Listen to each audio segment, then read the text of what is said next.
Just a few days after appearing on MSNBC with host Chris Hayes, one-time Trump campaign foreign policy advisor Carter Page is back at it again, this time attempting to go toe-to-toe with CNN's Jake Tapper.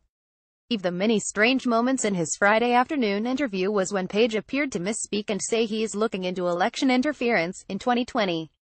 "I haven't been following this," Page told Tapper, presumably speaking about the revelations from special counsel Robert Mueller's Russia investigation this week. "I've been following more important cases that are really getting to bottom of interference in the election next year."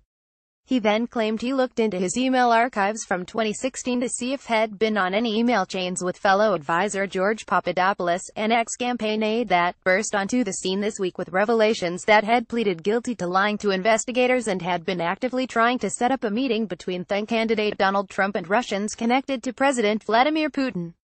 But it was his strange anecdote that seemed to blame a CNN reporter for being the recipient of leaked information during his 7-hour testimony before the House Intelligence Committee yesterday that was perhaps the most puzzling part of the interview.